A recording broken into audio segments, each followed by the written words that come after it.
Well, welcome back, everybody, to this week's Talking Everything Bible. We're in chapter 6 of First Samuel. And as usual, before we get to chapter 6, let's do a quick recap of chapter 5. And I've asked Pastor Ezra to please do that recap. So after the battle and the Philistines defeated the Israelites, and they took the ark, which was the religious icon of the Israelites, and then with the Philistines winning, they took it home and they brought it to honor their god Dagon, which then started the humiliation of the Philistines. First, their god Dagon was humiliated when he falls face down before the ark, and the head and his hands later found on the threshold. And then, not just that, also a plague of tumors and terrors started afflicting the Philistines. And it didn't matter where they brought the ark, whether this city to that city to that city, um, uh, afflictions started kept happening until they finally just decided that, you know what, we can't take this anymore. This is too much for us. Let's send him back. So at the end of chapter 5, they decided, because of all the stuff that has been happening to them, let's bring this back to the Israelites and let them worry about it. So basically, the the cities, the nation of Philistines felt the power of God through the ark. All right. And that's Thank you. my son. Thank you. And just as a public service announcement, if you've missed these previous chapters, you can always go to YouTube or to the Calvary Alameda app and go to Talking Everything Bible on both sites, and you can catch up with all the chapters of First Samuel. All right, so now we'll get into chapter 6. And it's quite a long chapter, and we may take 2 weeks on this. We'll see how far we get. All right, as an introduction to chapter 6, now the ark makes its return journey to the land whence it came. But if the departure of the ark brings some relief to the Philistines, its return to Israel, though initially greeted with joy, has the opposite effect in the border town of Beth Shemesh. Clearly, Israel still has much to learn about what it takes to stand in the presence of the Lord, his holy God.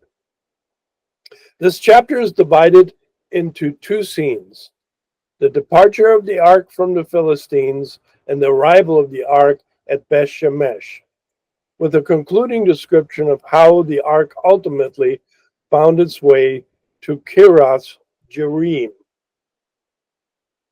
All right, why don't we start and read verses 1 through 6.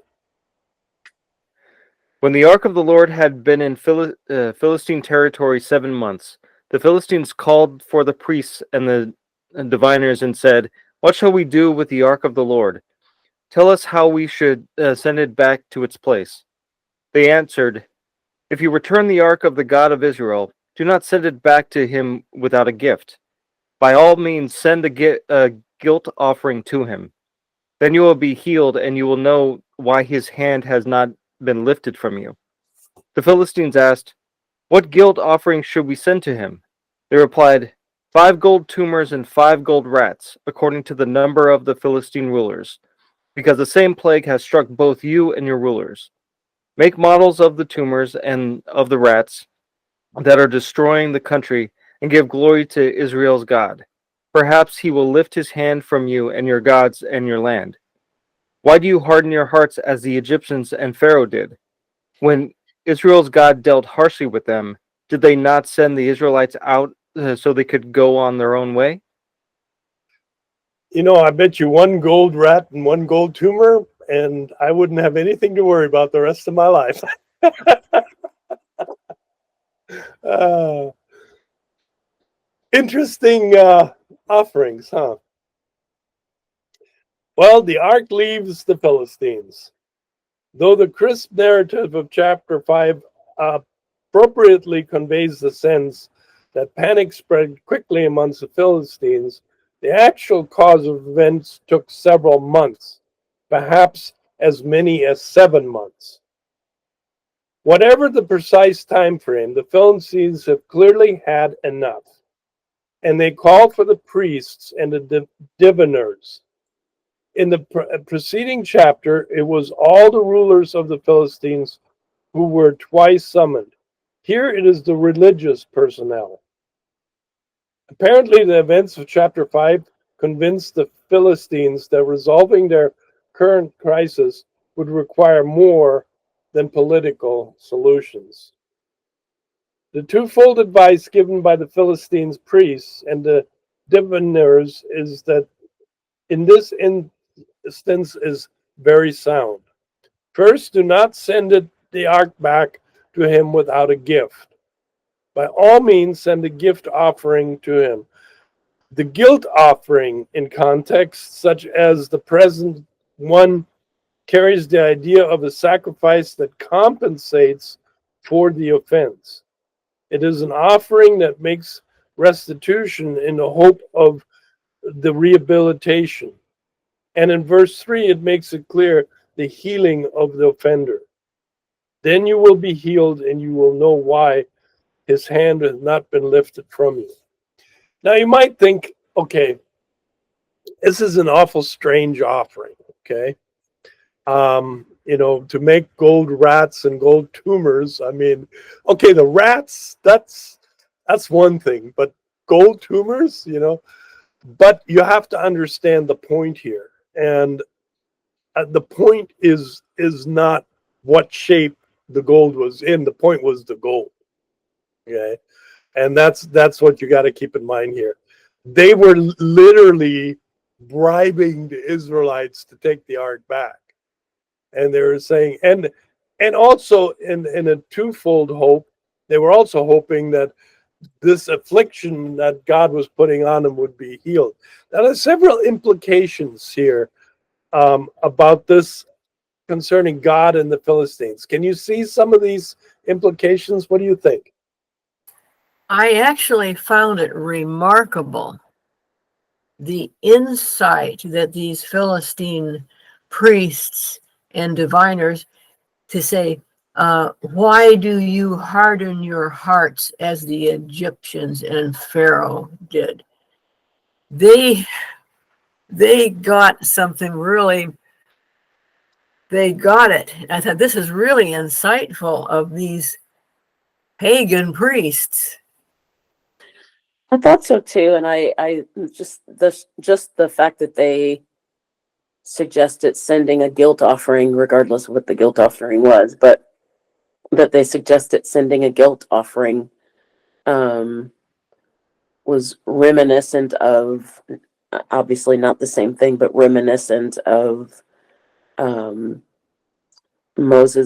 God's instructions through Moses to the Israelites regarding guilt offerings. I'm really leaning on to the idea that these priests are their learned, educated people, as in they know history of the area. They knew what happened to the Egyptians and Pharaoh. They knew where the Israelites came from and their history with the Egyptians. And also because of that, I bet they also did their research, if you will, their homework of what this guilt offering, unless they themselves has some sort of a guilt offering to their own gods. But the fact that they called it guilt offering, because there are 7 different offering sacrifices that God established through Moses, and it's their form of worship, if you will. So I'd like to lean on more that these priests really did their research, because it was a big deal for them to make this happen because of all the plague that has been going on. It's like apocalyptic proportion, if you will. So they had to do the research. They were smart, they were educated, and that's why I'm leaning more on to, I think they did study what the Israelites, their ways of doing things, how they deal with their gods, because it feels like they know about their gods more than the Israelites did. You know? Yeah, I was just going to piggyback on what both of you said. I thought it was interesting that they even figured out, wow, okay, so the Israelites' God struck us with tumors and rats. So let's take and make gold objects out of the very plagues that were brought on us. And maybe, maybe that Lord will be appeased because he gave plagues to the Egyptians, and they didn't have enough sense to make anything like that for them. But they just kind of seemed to miss the boat. I think they got a little mixed up with the golden calf, and now the golden tumors and and the golden rats. I think they knew a lot, but they were still a little confused. Yeah, and to that point, the Israelites didn't get it as much, and so why would the Philistines? Ezra? I don't know if that's what conjecture means, but I really believe in that time period, gods has something also to do with their culture. As in, that's why they still call it the Israelites' God. For them to believe in the Israelites' God, they have to be Israelites. But since they're Philistines, they have to believe in a Philistinian God. They didn't call it God, period. They call it the God of the Israelites. So for them to believe that, then they're aligning themselves with the Israelites. And I I'm of the belief that if they start following the God of Israel, they need to switch alliances. If you will, it's a patriotic thing, I think. No, it's a good point. I mean, remember, Gentiles were not yet part of God's plan. Linda? Well, if we find it baffling why these pagan Philistines didn't think, gee, we should go do something smart with this God of Israel, how do you explain the Jews who were the object of his special attention? They'd go after Baal worship and Ashtaroth, and I think, how do you explain the illogic of that? Exactly. Yeah. Anyone else? All right. The specific form of this offering suggested for the guilt offering reflects the nature of the Philistines' distress and the number of their rulers: 5 gold tumors and 5 gold rats. As these objects symbolize both Philistines' physical distress and its evident cause, they suggest a carrying away function, not unlike the scapegoat ritual described in Leviticus, where the scapegoat was to carry on itself all their sins to a remote place. The guilt offering was apparently meant to bring relief by bearing away the Philistines' guilt and its repercussions, and by making restitution. The aspect of the restitution or compensation brings us to the second aspects of the priests and diviners' council: give glory to Israel's God. They did talk about that. You know, they did talk about giving glory to the Israel God. They just the the giving back of the ark was kind of the end all of that. The Philistines were deficient as both theologians and historians, but they seem to understand at least enough of the Exodus story and its God to realize that he must be given weight. Even the Philistine priests and diviners seem to grasp this essential point. Will the Israelites do as well? That is the question. As the Egyptian and the Pharaoh eventually came to the conclusion that the Israelites themselves had to be sent on their way, so the Philistines concluded that the ark must be sent on its way. And obviously, it doesn't resolve the issue between the Philistines and Israel because they keep on fighting, you know. So the next war is right around the corner. Then I'm going to go ahead and read 7 through 12. Now then, get a new cart ready. This is the Philistines still, with 2 cows that have calved and have never been yoked. Hitch the cows to the cart, but take their calves away and pen them up. Take the ark of the Lord and put it on the cart. And in a chest beside it, put the gold objects you're sending back to him as a guilt offering. Send it on its way. But keep watching it. If it goes up to its own territory towards Beth Shemesh, then the Lord has brought this great disaster on us. But if not, then we will know that it was not his hand that struck us, but that it would happen to us by chance. So they did this. They took 2 such cows and hitched them to the cart and penned up the calves. They placed the ark of the Lord on the cart, and along with the chest containing the gold rats and the models of the tuners.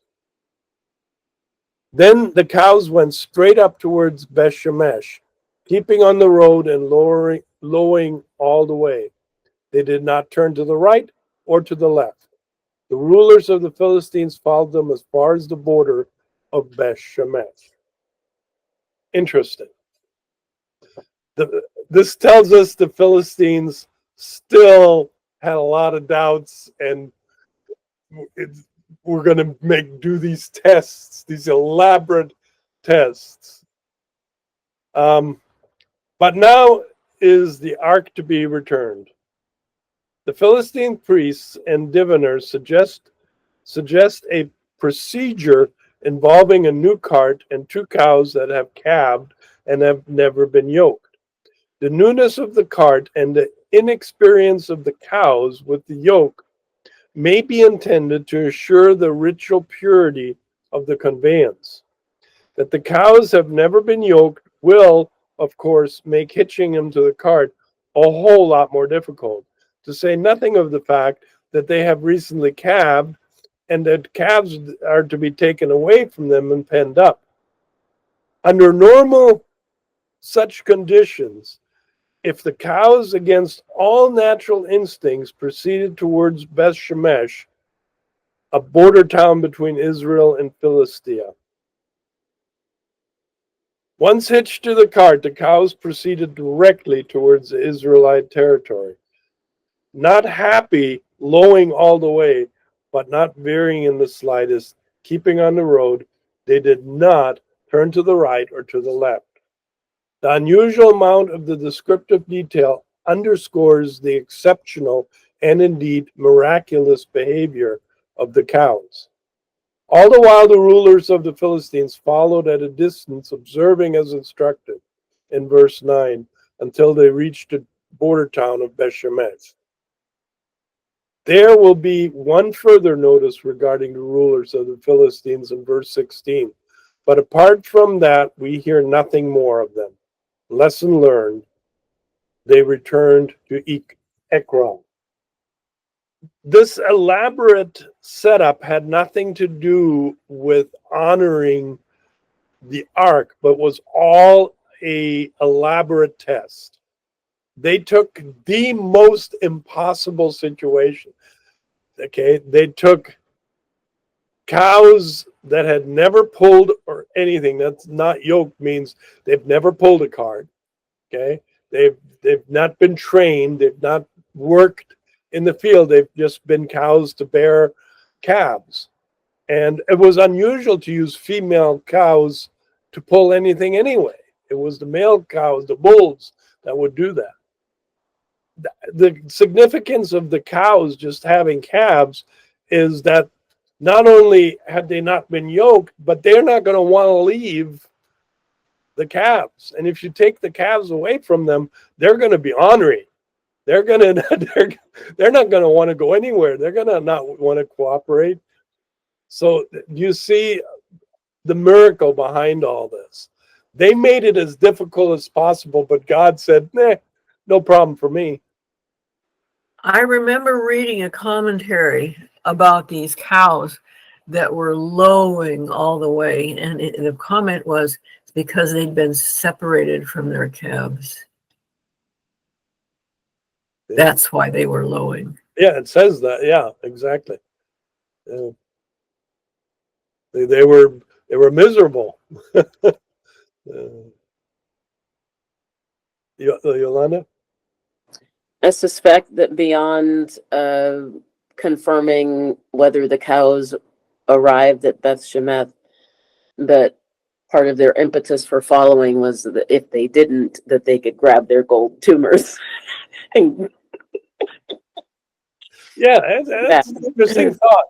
You know, it's if you kind of read behind the lines, does anybody kind of see that the Philistine didn't want the cows to go to Beth Shemesh?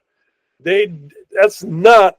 They were hoping that the cows would go somewhere off on their own, and so then they could say, "Ha! See, they're Israelite God. This was all coincidence. Let's bring our gold back, and let's bury the ark or something." You know. Peggy, me. would you read 13 through 16, please? Now the people of Beth Shemesh were harvesting their wheat in the valley, and when they looked up and saw the ark, they rejoiced at the sight. The cart came to the field of Joshua of Beth Shemesh, and there it stopped beside a large rock. The people chopped up the wood of the cart and sacrificed the cows as a burnt offering to the Lord. The Levites took down the ark of the Lord, together with the chest containing the gold objects, and placed them on the large rock. On that day, the people of Beth Shemesh offered burnt offerings and made sacrifices to the Lord. The 5 rulers of the Philistines saw all this and then returned that same day to Ekron. So the focus now switches from the Philistines to the Israelites, and specifically the people of Beth Shemesh. In the valley, harvesting wheat, which would make it about May or June. The people of Beth Shemesh see the ark approaching, and they rejoice at the sight.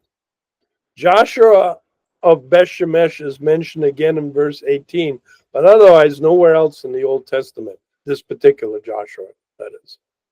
His significance lies in the fact that the large rock in verse 14, 15, and 18 in this field not only figures prominently in the events surrounding the ark's arrival, but remains a witness to the events of the riders of that day. The cart and the cows provide ready means for the sacrifice of a burnt offering to the Lord. And the large rock offers a resting place for both the ark of the Lord and the chest containing the gold objects. Both are removed from the cart by the Levites. The Levites should be present is not that the Levites should be present is not surprising, as Beth Shemesh was one of the Levitical cities assigned to the descendants of Aaron and Joshua. The 5 rulers of the Philistine who had been following the ark's relentless march towards home saw all this and returned the same day to Ekron.